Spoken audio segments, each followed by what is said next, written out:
Ada pelajaran-pelajaran yang bisa kita ambil di sini dalam penutupan ini tentunya, teman-teman sekalian. Yang pertama adalah bagaimana manusia yang terbaik pun wafat dan meninggal dunia.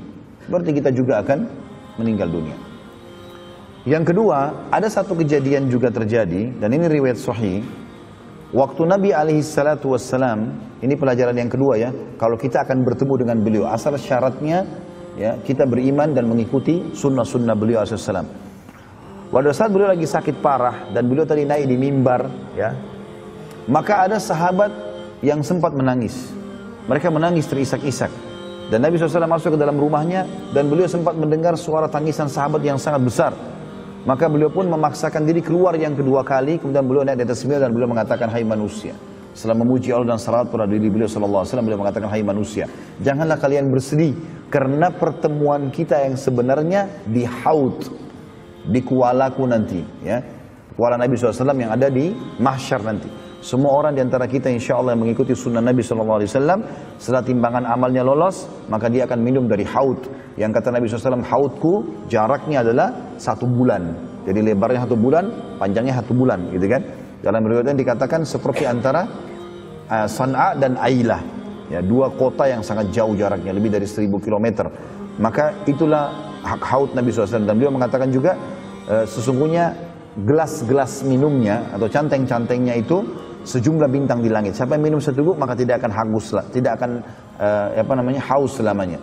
Kata Nabi SAW, hai sekalian manusia, jangan kalian bersedih karena perjanjian kita sebenarnya di Haud. Ini aku meninggal duluan, kalian juga akan menyusul. Yang penting istiqomah.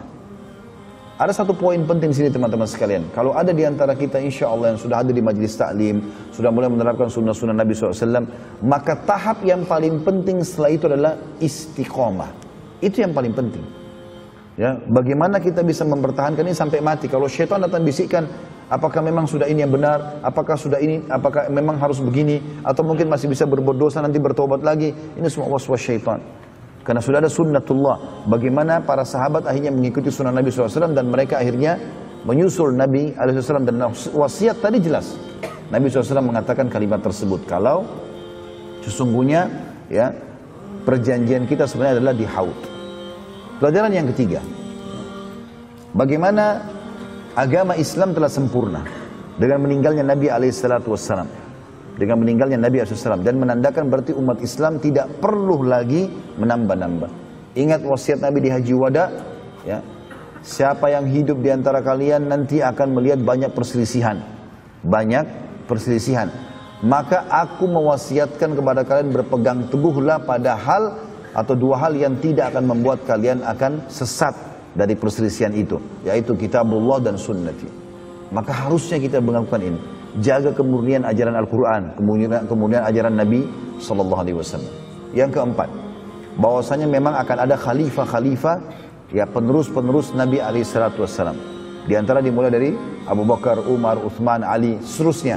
Dan ini seperti kalau kita review tentang perang Khandaq, di mana Nabi SAW waktu menghancurkan sebuah batu, beliau mengatakan Allahu Akbar, aku telah diperlihatkan oleh Allah kalau seluruh jazirah Arab, ya, termasuk Yaman, Syam, semuanya di bawah kekuasaan umatku. Artinya akan ada pengganti-pengganti Nabi alaihissalam. Hanya saja yang kita sayangkan sekarang, banyak di antara pemimpin muslimin tidak menjalankan sunnah Nabi SAW. Mereka menganggap remeh masalah itu.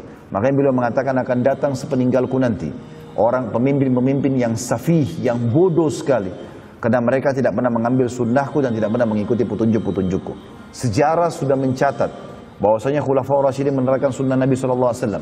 Umayyah, Abbasiyah, terus saja mereka menjalankan sampai ke Utsmaniyah. Di masa-masa kejayaan mereka coba menerapkan Al-Quran dan Sunnah, dan akhirnya, atau Islam, akhirnya Allah SWT berikan kejayaan. Dan kapan mereka meninggalkan itu, maka terpuruklah kaum muslimin. Ya. Jadi ini kembali kepada ajaran Nabi SAW. Kemudian yang terakhir teman-teman sekalian, janji Allah benar dan pasti akan terjadi.